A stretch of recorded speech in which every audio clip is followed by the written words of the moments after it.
अब claim settlement तेज होगा, PF transfer अपने आप होगा और 5 लाख रुपए तक ऑटो क्लेम मिलेगा और देश के किसी भी पीएफ ऑफिस से सेवाएं ली जा सकेंगी। क्लेम से लेकर पेंशन तक आसान होंगे सभी काम। जानिए 10 बड़े बदलाव। नमस्कार, मैं हूं आपके साथ ममता तिवारी और आप देख रहे हैं न्यूज 18 का डिजिटल प्लेटफॉर्म।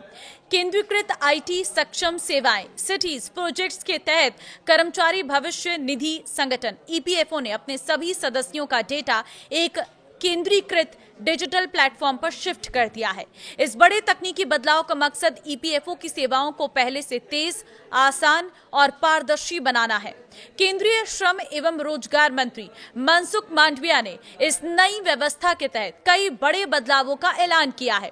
इनमें तेज क्लेम सेटलमेंट, नौकरी बदलने पर पीएफ अकाउंट का ऑटोमेटिक ट्रांसफर, एडवांस क्लेम की ऑटो सेटलमेंट सीमा बढ़ाना, देश के किसी भी पीएफ कार्यालय से सेवाएं लेना और पीएफ निकासी की प्रक्रिया को आसान बनाना शामिल है।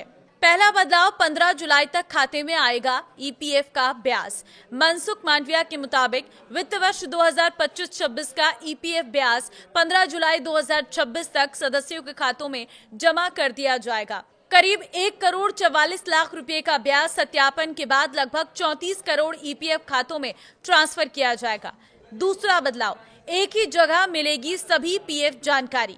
अब ईपीएफओ सदस्य पोर्टल पर लॉगिन करते ही एक यूनिफाइड डिजिटल इंटरफेस मिलेगा। यहां सदस्य अपनी सदस्यता, PF balance, claim status, pension record और सब अब तक मिले सभी लाभ एक ही साथ एक ही जगह पर देख सकेंगे। तीसरा बड़ा बदलाव, क्लेम की पहले होगी जांच। अब क्लेम ईपीएफओ कार्यालय पहुंचने से पहले ही सिस्टम उसकी ऑटोमेटिक प्री वैलिडेशन करेगा। अगर किसी दस्तावेज या जानकारी में कमी होगी तो सदस्य को पहले ही बता दिया जाएगा। इससे क्लेम रिजेक्ट होने की संभावना काफी कम होगी। सदस्य ये भी जान सकेंगे कि अलग अलग जरूरतों के लिए वे अधिकतम कितना पीएफ निकाल सकते हैं। इसी के साथ ही 5 लाख रुपए तक का एडवांस क्लेम होगा।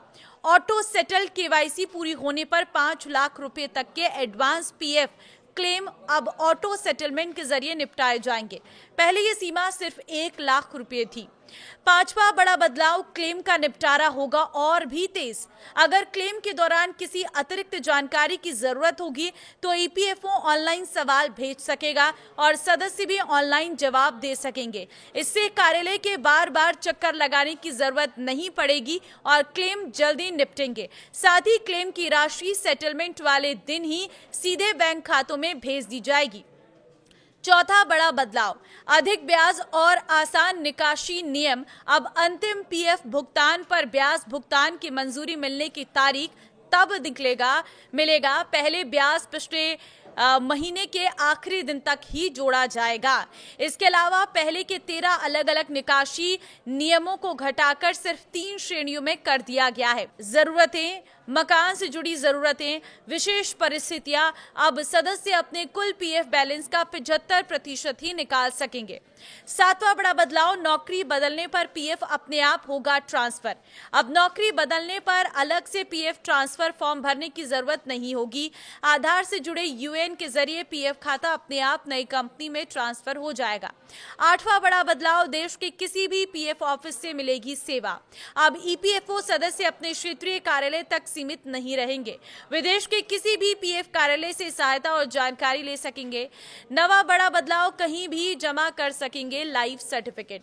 ईपीएस पेंशन धारक अब देश के किसी भी ईपीएफओ कार्यालय में जाकर लाइफ सर्टिफिकेट जमा कर सकेंगे या अन्य सेवाओं का लाभ ले सकेंगे।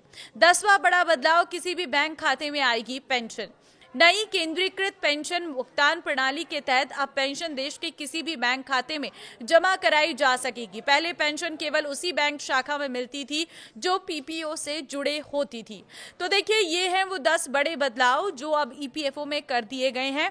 तो ये वीडियो आप शेयर कर देना सभी लोगों के साथ, क्योंकि आज के समय में हर एक सैलरीड एम्प्लॉय का पीएफ कटता है। तो ऐसे में 10 बड़ी बातें उसे पता होना चाहिए कि बड़े बदलाव क्या हो चुके हैं। आपको क्या लग रहा है इन बदलावों के बारे में? कॉमेंट में अपनी राय जरूर दें। नमस्कार।